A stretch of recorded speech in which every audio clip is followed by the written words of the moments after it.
ಕಸ್ತೂರಿ ಮೃಗ ಅಂತ ಇರುತ್ತಂತೆ. ಅದರ ನಾಭಿಯಿಂದ ಒಂದು ಸುಗಂಧ ಬರ್ತಾ ಇರುತ್ತೆ. ಆ ಮೃಗ ಈ ಸುಗಂಧ ಎಲ್ಲಿ ಹುಡ್ತು ಅಂತ ಹುಡುಕೊಂಡು ಕಾಡು ಮೇಡು ಎಲ್ಲ ಸುತ್ತಿ ಬೆಟ್ಟ ಹಾರಿ ನೋವು ಮಾಡಿಕೊಂಡು ಸುಸ್ತು ಮಾಡ್ಕೊಳ್ಳುತ್ತಂತೆ. ಕೊನೆಗೆ ಸುಸ್ತಾಗಿ ಒಂದು ಕಡೆ ನಿಂತಾಗ ಅದು ತನ್ನೊಳಗಿಂದನೇ ಬರ್ತಾ ಇದೆ ಅನ್ನೋ ಸತ್ಯ ಗೊತ್ತಾಗತ್ತೆ. ಆಗ ಅದು ಅಲ್ಲೇ ಕೂತ್ಕೊಂಡು ಆ ಸುಗಂಧವನ್ನು ಆಸ್ವಾದಿಸುತ್ತಂತೆ. ಈ ಕಥೆ ಯಾಕೆ ಹೇಳಿದೆ ಗೊತ್ತಾ?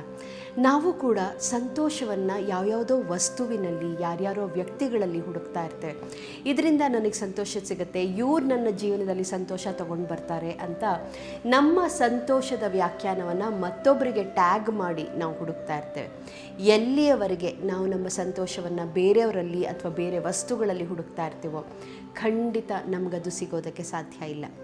ಯಾವಾಗ ನಾವು ನಮ್ಮ ಒಳಗಿಂದ ಖುಷಿ ಪಡೆಯೋಕ್ಕೆ ಕಲ್ತ್ಕೋತೇವೋ, ನಮ್ಮ ಒಳಗಿಂದ ಸಂತೋಷ ಹುಟ್ಟುತ್ತೆ ಅನ್ನೋದನ್ನು ಅರ್ಥ ಮಾಡ್ಕೋತೇವೋ ಅವತ್ತು ನಾವು ನಿಜವಾಗ್ಲೂ ಆ ಸಂತೋಷವನ್ನು ಅನುಭವಿಸೋದಕ್ಕೆ ಸಾಧ್ಯ.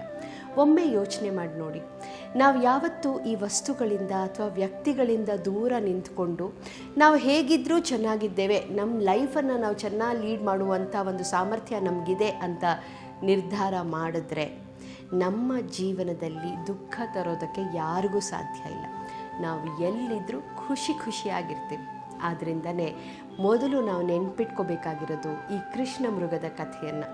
ಸಂತೋಷ ನಮ್ಮೊಳಗೆ ಹುಟ್ಟುತ್ತೆ ಮತ್ತು ಅದನ್ನು ಆಸ್ವಾದಿಸುವಂಥ ಕಲೆ ನಮಗೆ ಗೊತ್ತಿರಬೇಕು.